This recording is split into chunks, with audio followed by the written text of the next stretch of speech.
സർക്കാരിനെതിരെ നിയമ നടപടിക്കൊരുങ്ങി യുവതി. ഗൈഡ് വയർ കുടുങ്ങിയ സംഭവത്തിൽ നിയമ പോരാട്ടം ആരംഭിക്കുമ്പോൾ. നമസ്കാരം, കേരള ഡെയിലി ന്യൂസിലേക്ക് സ്വാഗതം. റേഷൻ കടകളിൽ പുഴുവരിച്ച അരി കണ്ടെത്തിയ സംഭവം അതീവ ഗുരുതരമായി. 8 കടകളിലാണ് അരി കട്ടകെട്ടിയ നിലയിൽ കണ്ടെത്തിയത്.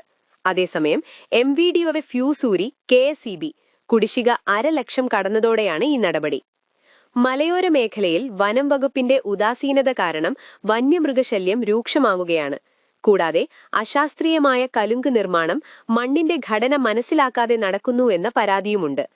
കുട്ടനാട്ടിലെ ആദ്യ തൂക്കുപാലം തകർച്ചയുടെ വക്കിലാണെന്നതും ശ്രദ്ധിക്കണം. SCT ആശുപത്രിയിൽ ലേബർ റൂമിൽ ഉൾപ്പെടെ സുരക്ഷാ വീഴ്ച. ആർക്കും എളുപ്പത്തിൽ കയറാവുന്ന അവസ്ഥയാണുള്ളത്. ചെല്ലാനം ഹാർബറിൽ തീപിടുത്തമുണ്ടായി. വള്ളങ്ങളും പെട്ടിക്കടയും കത്തിനശിച്ചു. രാഷ്ട്രീയത്തിലേക്ക് വന്നാൽ മത്സരിക്കാതെ മാറി നിൽക്കാമെന്ന ചാണ്ടിയുമ്മന്റെ നിർദ്ദേശം കോൺഗ്രസ് തള്ളിക്കളഞ്ഞു. കോട്ടയത്ത് സർപ്രൈസ് സ്ഥാനാർത്ഥികളുണ്ട്. മുഖ്യമന്ത്രിയാകാൻ ഇടിയാണെന്നത് CPMന്റെ നെറേറ്റീവ് എന്ന് VD സതീശൻ വിമർശിച്ചു. കേരളത്തിൽ നിയമസഭാ തെരഞ്ഞെടുപ്പ് ഏപ്രിൽ 2ാം വാരത്തോടെ ഒറ്റഘട്ടമായി നടക്കാൻ സാധ്യതയെന്നാണ് സൂചന. റോഡരികിൽ കിടന്ന സ്ഫോടക വസ്തു പൊട്ടിത്തെറിച്ച് 11കാരന് ഗുരുതരമായി പരിക്കേറ്റു. പുനർജനിയിലെ ED അന്വേഷണം തെളിവുകളൊന്നും കണ്ടെത്താൻ സാധിക്കാതെ നിലച്ചു.